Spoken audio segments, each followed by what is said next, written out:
Hello friends, I Ravindra Sharma TV, Associate Professor in the subject of History working at Government First Grade Women's College, Tumkur, now presents a video on cultural contributions of Rashtrakutas. Well, the Rashtrakuta Empire included Karnataka, Maharashtra and parts of Andhra Pradesh, parts of Gujarat and Madhya Pradesh. The Samangada Copper Plate Grant of 1753 confirms that the feudatory king Danti Durga defeated the great Carnatic army of Kirtivarman II of Badami Chalukyas in 753 and established the Rashtrakuta dynasty. Well, it is well known to us already.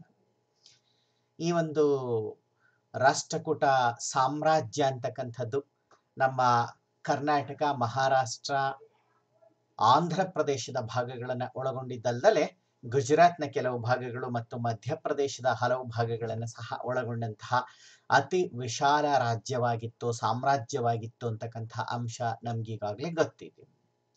ಸಮನ್ಗಢದಲ್ಲಿ ದೊರೆತಿರತಕ್ಕಂಥ ತಾಮ್ರಪಟ ಶಾಸನ ಅಂತಕ್ಕಂಥದ್ದು ಸಾಮಂತ ರಾಜನಾಗಿದ್ದ ದಂತಿದುರ್ಗ ಸಾಮ್ರಾಟನಾಗಿದ್ದಂತಹ ಬಾದಾಮಿ ಚಾಲುಕ್ಯರ ಎರಡನೇ ಕೀರ್ತಿವರ್ಮನ ಕರ್ನಾಟಕ ಬಲ ಅಂತ ಹೇಳಿ ಕರೆಸ್ಕೊಳ್ತಾ ಇದ್ದಂತಹ ಚಾಲುಕ್ಯ ಸೈನ್ಯವನ್ನ ಕ್ರಿಸ್ತ ಶಕ 753ರಲ್ಲಿ ಸಂಪೂರ್ಣವಾಗಿ ಸೋಲಿಸಿ ರಾಷ್ಟ್ರಕೂಟ ಮನೆತನದ ಆಡಳಿತವನ್ನ, ರಾಷ್ಟ್ರಕೂಟ ಮನೆತನದ ಸ್ವತಂತ್ರ ಆಡಳಿತವನ್ನ ಸ್ಥಾಪನೆ ಮಾಡಿದ ಅಂತಕ್ಕಂಥ ಅಂಶ ಈಗಾಗಲೇ ನಮ್ಮ ಗಮನದಲ್ಲಿ ಇದೆ.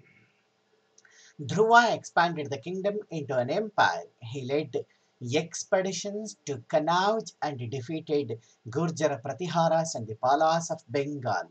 Govinda III, Amoghavarsa, Indra III, and Krishna III were the most famous rulers of this dynasty. Indra IV, the last ruler, was overthrown by Tailapa II of Kalyani Chalukyan dynasty in 973 CE, which marked the end of Rashtrakuta rule. Well, ಧ್ರುವ ಅಂತಕ್ಕಂಥ ದೊರೆ ಈ ಒಂದು ರಾಷ್ಟ್ರಕೂಟರ ರಾಜ್ಯವನ್ನ, ದಂತಿದುರ್ಗ ಸ್ಥಾಪನೆ ಮಾಡಿದ ರಾಜ್ಯವನ್ನ ಸಾಮ್ರಾಜ್ಯವನ್ನಾಗಿ ವಿಸ್ತರಣೆ ಮಾಡತಕ್ಕಂತಹ ಕೆಲಸ ಮಾಡಿದ್ದು.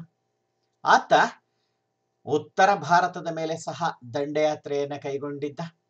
ಅವತ್ತಿನ ಭಾರತದ ಸೀಟ್ ಆಫ್ ಪ್ಯಾರಮೌಂಟ್ಸಿ ಅಂತ ಹೇಳಿ ಕರೆಸ್ಕೊಳ್ತಾ ಇದ್ದಂತಹ, ಅಧಿಕಾರ ಕೇಂದ್ರ ಸ್ಥಾನ ಅಂತ ಹೇಳಿ ಕರೆಸ್ಕೊಳ್ತಾ ಇದ್ದಂತಹ ಕನೌಜನ್ನ ಸಹ ಆಕ್ರಮಿಸಿಕೊಂಡಿದ್ದ. ಅಷ್ಟೇ ಅಲ್ಲ, ಆತ ಗುರ್ಜರ ಪ್ರತಿಹಾರರನ್ನ ಮತ್ತೆ ಬಂಗಾಳದ ಪಾಲರಂತಹ ಶಕ್ತಿಶಾಲಿ ದೊರೆಗಳನ್ನ ಸಹ ಸೋಲಿಸಿದ್ದು. ಮೊಟ್ಟ ಮೊದಲ ಬಾರಿಗೆ ಕರ್ನಾಟಕದ ರಾಜರಾಗಿ ರಾಷ್ಟ್ರಕೂಟರ ಧ್ರುವ ಉತ್ತರ ಭಾರತದ ಮೇಲೆ ಸಹ ದಿಗ್ವಿಜಯ ದಂಡಯಾತ್ರೆಯನ್ನ ಸಾಧನೆ ಮಾಡಿದ್ದನ್ನ ನಾವು ಗಮನಿಸ್ತೀವಿ. ಇನ್ನು ರಾಷ್ಟ್ರಕೂಟ ಮನೆತನದ ಶ್ರೇಷ್ಠ ದೊರೆಗಳು, ಶಕ್ತಿಶಾಲಿ ದೊರೆಗಳು ಯಾರು ಅಂತಕ್ಕಂಥ ಪಟ್ಟಿ ಮಾಡೋದಾದ್ರೆ ಈಗಾಗಲೇ ಹೇಳಿದಾಗೆ ಧ್ರುವ, ಜೊತೆಗೆ ಮೂರನೇ ಗೋವಿಂದ, ಅಮೋಘ ವರ್ಷ ನೃಪತುಂಗ, ಮೂರನೇ ಇಂದ್ರ ಮತ್ತು ಮೂರನೇ ಕೃಷ್ಣ. ಇವರೆಲ್ಲರೂ ತುಂಬಾ ಶಕ್ತಿಶಾಲಿ ದೊರೆಗಳು, ಸಮರ್ಥ ದೊರೆಗಳು, ಸಮರ್ಥ ಸೇನಾಧಿಕಾರಿಗಳಾಗಿ, ಆಡಳಿತಗಾರರಾಗಿ, ಪ್ರಜಾಹಿತ ಚಿಂತಕರಾಗಿ ಸಾಮ್ರಾಜ್ಯವನ್ನ ಬೆಳೆಸಿದಂಥ ದೊರೆಗಳು ಇವರು. ನಾಲ್ಕನೇ ಇಂದ್ರ ಅಂತಕ್ಕಂಥ ದೊರೆಯ ಕಾಲಮಾನದಲ್ಲಿ ತರ್ದವಾಡಿ ಪ್ರಾಂತ್ಯದ ಸಾಮಂತನಾಗಿದ್ದ ಎರಡನೇ ತೈಲಪ ಅಂತಕ್ಕಂಥವನು ರಾಷ್ಟ್ರಕೂಟರನ್ನ ಸಂಪೂರ್ಣವಾಗಿ ಸೋಲಿಸ್ತಕ್ಕಂಥ ಕೆಲಸ ಮಾಡ್ತಾ, ಹಾಗೆ ರಾಷ್ಟ್ರಕೂಟರನ್ನ ಸಂಪೂರ್ಣವಾಗಿ ಸೋಲಿಸಿ ಕ್ರಿಸ್ತ ಶಕ 973ರಲ್ಲಿ ಎರಡನೆಯ ತೈಲಪ ಕಲ್ಯಾಣಿ ಚಾಲುಕ್ಯರ ಆಡಳಿತವನ್ನ ಆರಂಭ ಮಾಡಿದ್ದನ್ನ ಕಾಣ್ತೀವಿ. Well, our focus is on cultural contributions of Rashtrakutas. We just go through three main issues. One is religion, another one is literature, and the third one is art and architecture. Now first, religion. The Rashtrakuta kings supported the popular religions of the day in the traditional spirit of religious tolerance. Rashtrakutas were inclined towards Jainism since many of the scholars were Jains. The Rashtrakutas built many Jaina temples. Their loyal feudatories, the Gangas, patronized Jainism. ಅವರ ಧಾರ್ಮಿಕ ವಿಚಾರವನ್ನ ಕುರಿತು ನಾವು ನೋಡೋದಾದ್ರೆ ರಾಷ್ಟ್ರಕೂಟ ದೊರೆಗಳು ಅವತ್ತಿನ ಕಾಲದಲ್ಲಿದ್ದ ಜನಪ್ರಿಯ ಧರ್ಮಗಳಿಗೆ ಸಮಾನ ಗೌರವವನ್ನ ಕೊಡ್ತಕ್ಕಂಥ ಕೆಲಸವನ್ನ ಮಾಡಿದ್ರು. ಧಾರ್ಮಿಕ ಸಾಮರಸ್ಯದ ನೀತಿಯನ್ನ, ಸಮ ಗೌರವ ಕೊಡ್ತಕ್ಕಂಥ ನೀತಿಯನ್ನ ಅವರು ಪಾಲನೆ ಮಾಡಿದ್ದನ್ನ ಕಾಣ್ತೀವಿ. ಧರ್ಮ ಸಹಿಷ್ಣು ನೀತಿ ಅವರದ್ದಾಗಿತ್ತು ಅನ್ನೋದು ಗೊತ್ತಿದೆ. ರಾಷ್ಟ್ರಕೂಟರ ದೊರೆಗಳು ಜೈನ ಧರ್ಮದ ಬಗ್ಗೆ ಸ್ವಲ್ಪ ಮಟ್ಟಿಗೆ ವಾಲಿದ್ರು, ಆಸಕ್ತಿಯನ್ನ ತೋರಿಸಿದ್ರು ಅಂತಕ್ಕಂಥದನ್ನ ನಾವು ಗಮನಿಸಬಹುದು. ಅವರ ಆಸ್ಥಾನದಲ್ಲಿ ಸಾಕಷ್ಟು ಮಂದಿ ಜೈನ ವಿದ್ವಾಂಸರುಗಳು ಇದ್ದದ್ದು ಅದಕ್ಕೆ ಒಂದು ಉದಾಹರಣೆಯಾಗಿದೆ. ರಾಷ್ಟ್ರಕೂಟರು ಹಲವಾರು ಜೈನ ಬಸದಿಗಳನ್ನ ಸಹ, ಪ್ರಾರ್ಥನಾ ಕೇಂದ್ರಗಳನ್ನು ಸಹ ನಿರ್ಮಾಣ ಮಾಡಿರ್ತಕ್ಕಂಥದನ್ನ ನಾವು ಕಾಣ್ತೀವಿ. ಅದೇ ವೇಳೆಯಲ್ಲಿ ನಾವು ಗಮನಿಸಬಹುದು, ರಾಷ್ಟ್ರಕೂಟರ ಸಾಮಂತರಾಗಿದ್ದಂತಹ ತಲಕಾಡಿನ ಗಂಗ ದೊರೆಗಳು ಜೈನ ಧರ್ಮಕ್ಕೆ ಅತಿ ಹೆಚ್ಚಿನ ಮಾನ್ಯತೆಯನ್ನ, ಮಹತ್ವವನ್ನ ಕೊಟ್ಟಿದ್ದನ್ನ ನಾವು ಕಾಣಬಹುದು. Rashtrakuta kings also patronized Hinduism, their inscriptions begin with an innovation to God Vishnu or God Shiva. The Sanjana inscriptions records that Amogha first sacrificed a finger from his left hand at the Lakshmi temple at Kolhapur to avert a calamity in his kingdom. Rashtrakuta ದೊರೆಗಳು ಹಿಂದೂ ಧರ್ಮಕ್ಕೆ ಸಹ ಹೆಚ್ಚಿನ ಮಹತ್ವವನ್ನು ಕೊಟ್ಟಿದ್ದನ್ನ ಕಾಣಬಹುದು. ಅವರ ಹಲವಾರು ಶಾಸನಗಳು ಶಿವಸ್ತುತಿ ಅಥವಾ ವಿಷ್ಣು ಸ್ತುತಿಯ ಜೊತೆಯಲ್ಲಿ ಪ್ರಾರಂಭ ಆಗ್ತಕ್ಕಂಥದ್ದನ್ನ ಗಮನಿಸ್ತೀವಿ. ಸಂಜನಾ ಶಾಸನ ಅಂತಕ್ಕಂಥದ್ದು ರಾಷ್ಟ್ರಕೂಟ ಮಹಾಚಕ್ರವರ್ತಿ ಅಮೋಘ ವರ್ಷ ತನ್ನ ರಾಜ್ಯದಲ್ಲಿ ಕಾಣಿಸ್ಕೊಂಡಿದ್ದ ಪ್ರಾಕೃತಿಕ ವಿಪತ್ತಿನಿಂದ ಮುಕ್ತಿ ದೊರಕಲಿ, ಜನತೆಗೆ ಒಳ್ಳೇದಾಗ್ಲಿ, ಬರಗಾಲ ಪರಿಹಾರವಾಗ್ಲಿ ಅನ್ನುವಂತಹ ಕಾರಣಕ್ಕೋಸ್ಕರ ಕೊಲ್ಹಾಪುರದ ಮಹಾಲಕ್ಷ್ಮಿಗೆ ತನ್ನ ಕೈ ಬೆರಳೊಂದನ್ನೇ ಕತ್ತರಿಸಿ ಅರ್ಪಿಸಿದ್ದ ಅಂತಕ್ಕಂಥ ಮಾಹಿತಿಯನ್ನ ತಿಳಿಸುತ್ತೆ. Dantidurga performed the Hiranyagarbha.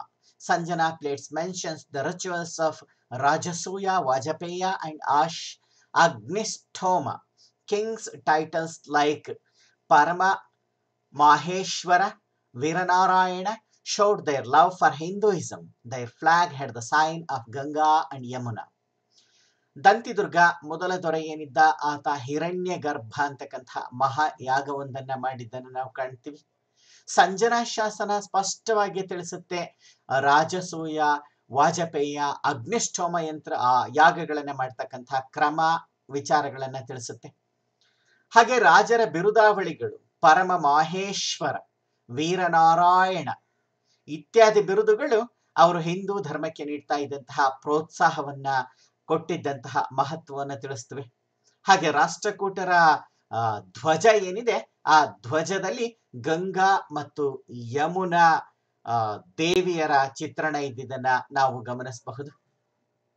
ಜೊತೆಗೆ ರಾಷ್ಟ್ರಕೂಟರ ಕಾಲದಲ್ಲಿ ಬೌದ್ಧ ಧರ್ಮಕ್ಕೆ ಸಹ ಮಹತ್ವವನ್ನು ಕೊಟ್ಟಿದ್ದನ್ನು ನಾವು ಕಾಣ್ತೀವಿ. Buddhism too found support, although it had declined significantly. Dambala, Kampilya and Kanheri were the famous Buddhist centers. ಆದರೆ ಈ ವೇಳೆಗಾಗಲೇ ಬೌದ್ಧ ಧರ್ಮ ಕರ್ನಾಟಕದಲ್ಲಿ ತನ್ನ ನೆಲೆಯನ್ನ ಬಹುತೇಕವಾಗಿ ಕಳ್ಕೊಳ್ತಾ ಸಾಗಿತ್ತು. ಆದರೂ ಡಂಬಳ ಅನ್ನೋ ಸ್ಥಳದಲ್ಲಿ, ಕಾಂಪಿಲ್ಯದಲ್ಲಿ, ಕನ್ಹೇರಿನಲ್ಲಿ ಬೌದ್ಧ ಕೇಂದ್ರಗಳು ಪ್ರಸಿದ್ಧಿಯನ್ನ ಪಡ್ಕೊಂಡಿದ್ವು ಅನ್ನೋದನ್ನ ಗಮನಿಸಬಹುದು. Many Muslims lived and mosques flourished on the west coast. ಭಾರತದ ಪಶ್ಚಿಮ ಕರಾವಳಿನಲ್ಲಿ ಸಾಕಷ್ಟು ಮಂದಿ ಮುಸ್ಲಿಮರು ನೆಲೆ ಊರಿದ್ರು. ಹಾಗೆ ಮುಸ್ಲಿಂ ಪ್ರಾರ್ಥನಾ ಕೇಂದ್ರಗಳಾಗಿದ್ದಂತಹ ಮಸೀದಿಗಳು ಸಹ ನಿರ್ಮಾಣವಾಗಿತ್ತು ಅಂತಕ್ಕಂಥದನ್ನ ಕಾಣಬಹುದು. ಈ ಬಗ್ಗೆ ನಮಗೆ ಸುಲೇಮಾನ್ ಸೌದಾಗರೆ ಹೆಚ್ಚಿನ ಮಾಹಿತಿಯನ್ನು ನೀಡ್ತಾ ಹೋಗ್ತಾನೆ. ಆತ ಒಂದ್ ಕಡೆ ಹೇಳ್ತಾನೆ, ಇಡೀ ಭಾರತದಲ್ಲಿ ರಾಷ್ಟ್ರಕೂಟ ಚಕ್ರವರ್ತಿ ಅಮೋಘ ವರ್ಷನ ಹಾಗೆ ಮುಸ್ಲಿಮರಿಗೆ ರಕ್ಷಣೆ ಮತ್ತು ಗೌರವವನ್ನು ನೀಡ್ತಕ್ಕಂಥ ಇನ್ನೊಬ್ಬ ರಾಜ ಇಲ್ಲ ಅಂತಕ್ಕಂಥ ಮಾತನ್ನ ಹೇಳಿರೋದನ್ನ ಕಾಣ್ತೀವಿ. ರಾಷ್ಟ್ರಕೂಟರ ಕಾಲದಲ್ಲಿ ಒಟ್ಟಾರೆಯಾಗಿ ಜೈನ, ಬೌದ್ಧ, ಹಿಂದೂ ಧರ್ಮಗಳ ಜೊತೆನಲ್ಲಿಯೇ ವಿದೇಶಿ ಧರ್ಮವಾದಂತಹ ಇಸ್ಲಾಂ ಧರ್ಮದ ಆಚರಣೆಗೆ ಸಹ ಸಾಕಷ್ಟು ಅವಕಾಶ ಮತ್ತೆ ಅವರಿಗೆ ಸಹ ರಕ್ಷಣೆ, ಗೌರವ ಇದ್ದಿದ್ದನ್ನ ಕಾಣಬಹುದು. ಇನ್ನು ಲಿಟ್ರರಿ ಕಾಂಟ್ರಿಬ್ಯೂಷನ್ಸ್ ಆಫ್ ರಾಷ್ಟ್ರಕೂಟಸ್ ಅನ್ನೋದನ್ನ ನೋಡ್ಲಿಕ್ಕೆ ಹೋದ್ರೆ, ರಾಷ್ಟ್ರಕೂಟರ ಕಾಲದ ಸಾಹಿತ್ಯದ ಕೊಡುಗೆ ಏನು ಅಂತಕ್ಕಂಥದನ್ನ ನಾವು ನೋಡ್ಲಿಕ್ಕೆ ಹೋಗೋದಾದ್ರೆ, Rashtrakuta rulers themselves being great scholars and patronized many scholars. Literature in Kannada and in Sanskrit reached new heights. Kannada became more prominent as a literary language. ನಮಗೆ ಗೊತ್ತಿದೆ, ರಾಷ್ಟ್ರಕೂಟರ ಹಲವಾರು ದೊರೆಗಳು ಘನ ವಿದ್ವಾಂಸರಾಗಿದ್ರು, ಮಹಾಪಂಡಿತರುಗಳಾಗಿದ್ರು. ಸ್ವತಃ ಮಹಾಪಂಡಿತರಾಗಿದ್ದ ರಾಷ್ಟ್ರಕೂಟ ರಾಜರುಗಳು ಹಲವಾರು ಮಂದಿ ಪಂಡಿತರುಗಳಿಗೆ ಆಶ್ರಯವನ್ನ, ಅನುಕೂಲತೆಗಳನ್ನ ಕಲ್ಪಿಸ್ಕೊಟ್ಟಿದ್ದನ್ನ ನಾವು ಗಮನಿಸ್ತಾ ಹೋಗಬಹುದು. ರಾಷ್ಟ್ರಕೂಟರ ಕಾಲದಲ್ಲಿ ಕನ್ನಡ ಮತ್ತು ಸಂಸ್ಕೃತ ಎರಡೂ ಭಾಷೆಗಳ ಸಾಹಿತ್ಯ ಉನ್ನತಿಯನ್ನ ತಲುಪ್ತಾ ಹೋಗಿದ್ದನ್ನ, ಎತ್ತರವನ್ನ ಕಾಣ್ತಾ ಹೋಗಿದ್ದನ್ನ, ಬಹಳ ದೊಡ್ಡ ಪ್ರಮಾಣದಲ್ಲಿ ಬೆಳೀತಾ ಹೋಗಿದ್ದನ್ನ ಕಾಣ್ತಾ ಹೋಗ್ತೀವಿ. ಅದರಲ್ಲೂ ಕನ್ನಡ ಹೆಚ್ಚು ಹೆಚ್ಚು ಮಹತ್ವವನ್ನು ಗಳಿಸ್ಕೊಳ್ತಾ ಸಾಗಿದ್ದನ್ನ ನಾವು ಕಾಣಬಹುದು. ಹಾಗಾದ್ರೆ ಕನ್ನಡ ಲಿಟ್ರೇಚರ್ ಹೇಗಿತ್ತು ಅನ್ನೋದನ್ನ ನೋಡೋದಾದ್ರೆ, ಕವಿರಾಜ ಮಾರ್ಗ by Sri Vijaya is the earliest available book on poetics in Kannada. Adikavi Pampa wrote Adi Purana and Vikramarjuna Vijaya, which is also known as Pampa Bharata in Champu style. Pampa was patronized by a Rashtrakuta feudatary, Vemulavada Chalukya king Arikesari. ನಾವಿಲ್ಲಿ ಇಬ್ಬರು ಕವಿಗಳನ್ನ ಗಮನಿಸಿದ್ವಿ. ಒಬ್ಬ ಕವಿರಾಜ ಮಾರ್ಗವನ್ನ ಬರೆದಂತಹ ಶ್ರೀ ವಿಜಯ. ಶ್ರೀ ವಿಜಯ ರಾಷ್ಟ್ರಕೂಟ ದೊರೆ ಅಮೋಘ ವರ್ಷನ ಆಸ್ಥಾನ ಪಂಡಿತನಾಗಿದ್ದಂಥವು. ನೃಪತುಂಗಾನುಮತದಿಂದ ತಾನು ಕಾವ್ಯವನ್ನ ಬರೆದಿದ್ದೀನಿ, ತನ್ನ ಗ್ರಂಥವನ್ನ ಬರೆದಿದ್ದೀನಿ ಅಂತ ಹೇಳ್ಕೊಳ್ತಾನೆ. ಬಹಳ ಅದ್ಭುತವಾಗಿರ್ತಕ್ಕಂಥ ಗ್ರಂಥ ಇದು ಕವಿರಾಜ ಮಾರ್ಗ ಅಂತಕ್ಕಂಥದ್ದು. ಕನ್ನಡ ಭಾಷೆ, ಭಾಷಾ ಬೆಳವಣಿಗೆಯ ದೃಷ್ಟಿಯಿಂದ ಮಹತ್ವದ ಗ್ರಂಥ ಇದು. ಇದೊಂದು ಲಾಕ್ಷಣಶಾಸ್ತ್ರ ಗ್ರಂಥ, ಪೊಯೆಟಿಕ್ಸ್ ಅಂತಕ್ಕಂಥದನ್ನ ನಾವು ಗಮನಿಸ್ತಾ ಹೋಗಬಹುದು. ಈ ಕವಿರಾಜ ಮಾರ್ಗ ಅಂತಕ್ಕಂಥ ಗ್ರಂಥದಲ್ಲಿಯೇ ಈ ಶ್ರೀ ವಿಜಯ ಕರ್ನಾಟಕದ ವಿಶಾಲತೆಯನ್ನ ಕುರಿತು ಸ್ಪಷ್ಟವಾದಂತಹ ಮಾತನ್ನ ಹೇಳಿರ್ತಕ್ಕಂಥದ್ದು. ಕಾವೇರಿಯಿಂದ ಗೋದಾವರಿ ವರಮೆಪ್ಪ ನಾಡದ ಕನ್ನಡ ಭಾವಿಸಿದ ಜನಪದ ವಸುಧಾ ವಳಯ ವಿಷದ ವಿಷಯ ವಿಶೇಷಂ ಅಂತ ಹೇಳಿರ್ತಕ್ಕಂಥದ್ದು. ಕನ್ನಡ ನಾಡಿನ ವಿಸ್ತೀರ್ಣವನ್ನ ಕುರಿತು ಅತಿ ಸ್ಪಷ್ಟೋಕ್ತಿಯಲ್ಲಿ ಆತ ವಿವರಣೆಯನ್ನ ಕೊಟ್ಟಿರ್ತಕ್ಕಂಥ ಅಂಶವನ್ನ ನಾವು ಕಾಣ್ತೀವಿ. ಕನ್ನಡ ಭಾಷೆಯ ವಿಚಾರಕ್ಕೆ ಬಂದಾಗ ಇವತ್ತಿಗೂ ಸಹ ಕವಿರಾಜ ಮಾರ್ಗ ನಿಜಕ್ಕೂ ರಾಜಮಾರ್ಗವೇ ಆಗಿರ್ತಕ್ಕಂಥ ಗ್ರಂಥ ಕವಿಗಳಿಗೆ, ಬರಹಗಾರರಿಗೆ. ಇನ್ನು ಆದಿಕವಿ ಪಂಪ ರೋಟ್ ಪಂಪ ಭಾರತ ಅಂಡ್ ಆದಿಪುರಾಣ. ನಮ್ಗೆ ಗೊತ್ತಿದೆ, ಪಂಪನನ್ನ ಆದಿಕವಿ, ಕನ್ನಡದ ಆದಿಕವಿ ಅಂತ ಕರಿತೀವಿ, ಕನ್ನಡದ ಮಾರ್ಗ ಕವಿ ಅಂತ ಹೇಳಿ ಕರಿತೀವಿ, ನಾಡೋಜ ಅಂತ ಹೇಳಿ ಸಹ ಕರಿತೀವಿ. ಪಂಪ ಇದ್ದಿದ್ದು ರಾಷ್ಟ್ರಕೂಟ ಸಾಮ್ರಾಟರ ಅಧೀನದಲ್ಲಿ ಸಾಮಂತರಾಜರಾಗಿದ್ದಂತಹ ವೇಮುಲವಾಡ ಚಾಲುಕ್ಯ ದೊರೆ ಅರಿಕೇಸರಿಯ ಆಸ್ಥಾನದಲ್ಲಿ ಇದ್ದದ್ದು. ಪಂಪ ಕವಿಯೂ ಹೌದು, ಕಲಿಯೂ ಹೌದು ಅನ್ನೋದು ನಮ್ಗೆ ಗೊತ್ತಿದೆ. ಆತ ಮಹಾಕವಿಯಾಗಿದ್ದಂತಹ ರೀತಿಯಲ್ಲೇ ಸೇನಾಧಿಕಾರಿಯಾಗಿ ಹಲ ಯುದ್ಧಗಳಲ್ಲಿ ಪಾಲ್ಗೊಂಡಿದ್ದ, ಪ್ರಾಂತ್ಯಾಧಿಕಾರಿಯಾಗಿ ಬನವಾಸಿ ಮಂಡಲವನ್ನ ಆಳಿದ್ದನ್ನು ಗಮನಿಸ್ತೀವಿ. ಅದಕ್ಕೋಸ್ಕರನೇ ಆತ ತನ್ನ ಗ್ರಂಥದಲ್ಲಿ ಹೇಳಿಕೊಡ್ತಾನೆ, ಆರಂಕುಸವಿಟ್ಟೊಡಂ ನೆನವುದೆನ್ನ ಮನಂ ಬನವಾಸಿ ದೇಶಮಂ ಅಂತ ಹೇಳಿ. ಅಷ್ಟರ ಮಟ್ಟಿಗೆ ಬನವಾಸಿ ಮತ್ತು ಬನವಾಸಿಯ ಸೌಂದರ್ಯ ಅವನನ್ನ ಸೆಳೆದಿದ್ದನ್ನ ನಾವು ಗಮನಿಸಬಹುದು. ಆದಿಪುರಾಣ ಅಂತಕ್ಕಂಥದ್ದು ಜೈನ ಧರ್ಮದ ಮೊದಲ ತೀರ್ಥಂಕರ ವೃಷಭನಾಥ ಅಥವಾ ಆದಿನಾಥನ ಕಥೆಯನ್ನ ಹೇಳ್ತಕ್ಕಂಥ, ಅವನ ಜೀವನ ಸಾಧನೆಯನ್ನ ಬಿಂಬಿಸ್ತಕ್ಕಂಥ ಕೃತಿ. ಆದ್ರೆ ವಿಕ್ರಮಾರ್ಜುನ ವಿಜಯ ಅದನ್ನ ಪಂಪ ಭಾರತ ಅಂತಲೂ ಕರಿತೀವಿ. ಅದು ಮಹಾಭಾರತದ ಕಥೆಯನ್ನ, ವ್ಯಾಸರ ಮಹಾಭಾರತದ ಕಥೆಯನ್ನ ಜೈನ ಧರ್ಮ ತತ್ವಕ್ಕೆ ಅನುಗುಣವಾಗಿ ಮಾರ್ಪಡಿಸ್ಕೊಂಡು ಕನ್ನಡದಲ್ಲಿ ರೂಪಾಂತರವನ್ನ ಮಾಡಿ ತನ್ನ ಸ್ವಪ್ರತಿಭೆಯಿಂದ ಅದಕ್ಕೆ ಶ್ರೇಷ್ಠತೆ ಮತ್ತು ಹೊಸತನವನ್ನ ಪಂಪ ಕೊಟ್ಟಿರ್ತಕ್ಕಂಥದನ್ನ ಕಾಣ್ತೀವಿ. ಪಂಪನ ಎರಡೂ ಕೃತಿಗಳು ಚಂಪು ಶೈಲಿನಲ್ಲಿ ಇರ್ತಕ್ಕಂಥದ್ದು. ಕನ್ನಡದಲ್ಲಿ ಚಂಪು ಶೈಲಿನಲ್ಲಿ ಬರೆದ ಮೊದಲ ಕವಿನೇ ಪಂಪ. ಅವನನ್ನೇ ಮುಂದಿನ ಕವಿಗಳು ಅನುಸರಿಸ್ತಾ ಹೋದ್ರು. ಮುಂದಿನ 200 ವರ್ಷಗಳ ಕಾಲ ಪಂಪ ಹಾಕಿಕೊಟ್ಟ ಮಾರ್ಗವನ್ನೇ ಅನುಸರಿಸಿದ್ರು. ಹಾಗಾಗಿಯೇ ಪಂಪನನ್ನ ನಾವು ಮಾರ್ಗ ಕವಿ ಅಂತಲೂ ಕರಿತೀವಿ, ಚಂಪು ಕವಿ ಅಂತ ಹೇಳಿ ಸಹ ಗುರುತಿಸ್ತಾ ಹೋಗ್ತಕ್ಕಂಥದ್ದು. ಇನ್ನ ಕವಿ ಚಕ್ರವರ್ತಿ ಪೊನ್ನ ರೋಡ್ ಶಾಂತಿ ಪುರಾಣ, ಭುವನೈಕ ರಾಮಾಭ್ಯುದಯ, ಜಿನಾಕ್ಷರಮಾಲೆ ಅಂಡ್ ಗತ ಪ್ರತ್ಯಾಗತಂ. ನಮ್ಗೆ ಗೊತ್ತಿದೆ, ಕನ್ನಡದಲ್ಲಿ 3 ಮಂದಿ ಕವಿಗಳನ್ನ ನಾವು ರತ್ನತ್ರಯರು ಅಂತ ಹೇಳಿ ಕರಿತಕ್ಕಂಥದ್ದು. ಪಂಪ, ರನ್ನ, ಪೊನ್ನ ಅಂತಕ್ಕಂಥವ್ರು. ಪಂಪ ಮತ್ತು ಪೊನ್ನ ಇಬ್ರು ಸಹ ರಾಷ್ಟ್ರಕೂಟರ ಕಾಲಾವಧಿನಲ್ಲೇ ಬದುಕಿದ್ದು. ಈ ಪೊನ್ನ ಅಂತಕ್ಕಂಥವನು ರಾಷ್ಟ್ರಕೂಟ ಮಹಾಚಕ್ರವರ್ತಿ ಮೂರನೇ ಕೃಷ್ಣನ ಆಸ್ಥಾನ ಕವಿಯಾಗಿದ್ದುಕೊಂಡು ಕನ್ನಡ ಮತ್ತು ಸಂಸ್ಕೃತ ಎರಡೂ ಭಾಷೆಗಳಲ್ಲಿ ಮಹಾಪಂಡಿತನಾಗಿದ್ದ, ಉಭಯ ಕವಿ ಚಕ್ರವರ್ತಿ ಎನ್ನಿಸ್ಕೊಂಡಿದ್ದ. ಆತ ಶಾಂತಿ ಪುರಾಣವನ್ನ ಬರೆದಿದ್ದಾನೆ. ಇದು ಶಾಂತಿನಾಥ ಜಿನತೀರ್ಥಂಕರನ ಕಥೆ. ಭುವನೈಕ ರಾಮಾಭ್ಯುದಯವನ್ನ ಬರೆದಿದ್ದಾನೆ. ಪಂಪ ಭಾರತವನ್ನ ಇಟ್ಕೊಂಡು ಬರೆದ್ರೆ ಪೊನ್ನ ರಾಮಾಯಣವನ್ನ, ವಾಲ್ಮೀಕಿಗಳ ರಾಮಾಯಣವನ್ನ, ಮೂಲ ಸಂಸ್ಕೃತ ರಾಮಾಯಣವನ್ನ ಆಧಾರವಾಗಿ ಇಟ್ಕೊಂಡು ಜೈನ ಧರ್ಮದ ತತ್ವಗಳಿಗೆ ಅನುಗುಣವಾಗ್ತಕ್ಕಂಥ ರೀತಿಯಲ್ಲಿ ಆತ ರಾಮಾಯಣದ ಕಥೆಯನ್ನ ಭುವನೈಕ ರಾಮಾಭ್ಯುದಯ ಅಂತ ಬರೆದಿದ್ದಾನೆ. ಜಿನಾಕ್ಷರ ಮಾಲೆ ಅಂತಕ್ಕಂಥದ್ದು ಜೈನ ಧರ್ಮದ ತತ್ವ ವಿಚಾರಗಳನ್ನ ತಿಳಿಸ್ತಕ್ಕಂಥ ಒಂದು ಧಾರ್ಮಿಕ ಸ್ವರೂಪದ ಗ್ರಂಥ. ಅಸಗ ರೋಟ್ ವರ್ಧಮಾನ ಪುರಾಣ. ಅಸಗ ಅಂತಕ್ಕಂಥ ಕವಿ ಇದೇ ಕಾಲದಲ್ಲಿ ಇದ್ಕೊಂಡು ವರ್ಧಮಾನ ಪುರಾಣ, ತೀರ್ಥಂಕರ ವರ್ಧಮಾನ ತೀರ್ಥಂಕರನನ್ನ ಕುರಿತಾಗಿ ಬರೆದಿರತಕ್ಕಂಥದ್ದು. ಶಿವಕೋಟ್ಯಾಚಾರ್ಯ ರೋಟ್ ವಡ್ಡಾರಾಧನ. ನಮ್ಗೆ ಗೊತ್ತಿದೆ ಶಿವಕೋಟ್ಯಾಚಾರ್ಯರ ವಡ್ಡಾರಾಧನ ಕನ್ನಡ ಕೃತಿ, ಕನ್ನಡದಲ್ಲಿ ದೊರೆತಿರ್ತಕ್ಕಂಥ ಮೊದಲ ಗದ್ಯ ಕೃತಿ ಅದು. ಜೈನ ಧರ್ಮ ತತ್ವಗಳನ್ನ ಅನುಸರಿಸಿದ ಮಹಾಪುರುಷರುಗಳ ಕಥೆಗಳನ್ನ ಅಲ್ಲಿ ಬಿಂಬಿಸಿರ್ತಕ್ಕಂಥದನ್ನ, ಕಥೆಗಳ ಮೂಲಕ ಜನತೆ ಒಂದು ತತ್ವಾದರ್ಶಗಳಿಂದ ಕೂಡಿದ ಉತ್ತಮ ಬದುಕನ್ನ ನಡೆಸಲಿ ಅಂತಕ್ಕಂಥ ಆಶಯವನ್ನ ಬಿಂಬಿಸಿರ್ತಕ್ಕಂಥದನ್ನ ನಾವು ಗಮನಿಸ್ತಾ ಹೋಗ್ತೀವಿ. ಇನ್ನ ಸಾಂಸ್ಕ್ರಿಟ್ ಲಿಟರೇಚರ್ ಅನ್ನ ನಾವು ಗಮನಿಸೋದಾದ್ರೆ, ಅಮೋಘ ವರ್ಷ was a disciple of Jinasenacharya and wrote a Jaina religious work called Prashnottara Ratnamalika. It narrates the Jaina principles in the form of question and answer in a very simple way. ಅಮೋಘ ವರ್ಷ ಚಕ್ರವರ್ತಿ, ರಾಷ್ಟ್ರಕೂಟ ಮಹಾಚಕ್ರವರ್ತಿ. ಆತ ಆಚಾರ್ಯ ಜಿನಸೇನಾಚಾರ್ಯರ ಶಿಷ್ಯ ಆಗಿದ್ದ. ಆತ ಒಂದು ಸಂಸ್ಕೃತ ಭಾಷೆಯಲ್ಲಿ ಗ್ರಂಥವನ್ನ ಬರೆದಿದ್ದಾನೆ, ಪ್ರಶ್ನೋತ್ತರ ರತ್ನಮಾಲಿಕಾ ಅಂತಕ್ಕಂಥದ್ದು. ಗ್ರಂಥದ ಹೆಸರೇ ಗ್ರಂಥದಲ್ಲಿ ಏನಿದೆ ಅನ್ನೋದನ್ನ ಅದ್ಭುತವಾಗಿ ವಿವರಿಸುತ್ತೆ. ಪ್ರಶ್ನೆ ಉತ್ತರ ರತ್ನ ಮಾಲಿಕೆ. ಪ್ರಶ್ನೆ ಮತ್ತು ಉತ್ತರಗಳನ್ನ ರತ್ನಮಾಲಿಕೆಯ ರೀತಿಯಲ್ಲಿ, ರತ್ನದ ಹಾರದ ರೀತಿಯಲ್ಲಿ ಪೋಣಿಸಿದಂತಹ ರೀತಿಯಲ್ಲಿ ಬರೆದಿರ್ತಕ್ಕಂಥ ಕೃತಿ ಇದು. ಜೈನ ಧರ್ಮದ ತತ್ವ ವಿಚಾರಗಳನ್ನ ಅತ್ಯಂತ ಸರಳವಾಗಿ ಪ್ರಶ್ನೋತ್ತರಗಳ ಮಾದರಿನಲ್ಲಿ ಇಲ್ಲಿ ಚಿತ್ರಿಸಿರ್ತಕ್ಕಂಥ ಅಂಶವನ್ನ ನಾವು ಕಾಣ್ತೀವಿ. ಶಾಕಟಾಯನ ರೋಟ್ ಅಮೋಘ ವೃತ್ತಿ, A work on grammar, Sanskrit grammar. ಅದು ಅಮೋಘ ವೃತ್ತಿ ಅಂತಕ್ಕಂಥದ್ದು. ಅದನ್ನ ಬರೆದದ್ದು ಶಾಕಟಾಯನ ಅಂತಕ್ಕಂಥ ಪಂಡಿತ. ಅಮೋಘ ವರ್ಷನ ಕಾಲದಲ್ಲಿ ಆತ ಬದುಕಿದ್ದ.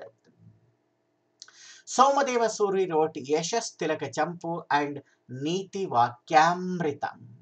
ಎರಡು ಮಹತ್ವದ ಕೃತಿಗಳು ಇವು. ನೀತಿ ವಾಕ್ಯಾಮೃತ ಮತ್ತು ಯಶಸ್ ತಿಲಕ ಚಂಪು ಅಂತಕ್ಕಂಥದ್ದು ಸಂಸ್ಕೃತ ಭಾಷೆಯಲ್ಲಿ ಇವೆ. ಸೋಮದೇವ ಸೂರಿ ಅಂತಕ್ಕಂಥ ಮಹಾಕವಿ ಈ ಗ್ರಂಥಗಳನ್ನ ರಚನೆ ಮಾಡಿತ್ತು. Ugraditya, a Jain ascetic, wrote a medical treatise called Kalyanakaraka. Kalyanakaraka ಅಂತಕ್ಕಂಥ ಕೃತಿಯನ್ನ ಉಗ್ರಾದಿತ್ಯ ಅಂತಕ್ಕಂಥ ಪಂಡಿತ, ಜೈನ ಮುನಿ, ಜೈನ ಸನ್ಯಾಸಿ, ಜೈನ ಶ್ರಾವಕ ಬರೆದಿರ್ತಕ್ಕಂಥದನ್ನ ನಾವು ಕಾಣ್ತೀವಿ. ಇದೊಂದು ವೈದ್ಯಶಾಸ್ತ್ರ ಗ್ರಂಥ ಅನ್ನೋದನ್ನ ಗಮನಿಸಬಹುದು. Trivikrama Pandita wrote Nalachampu, the earliest Sanskrit champu work, and Damayanti Katha and ಮದಲಸಾ Champu.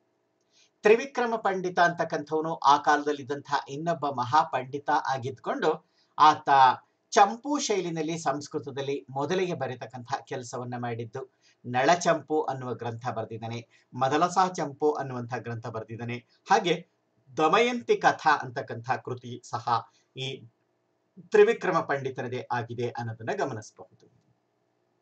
Acharya Jinasena and Virasena composed ಧವಳ and Jaya ಧವಳ.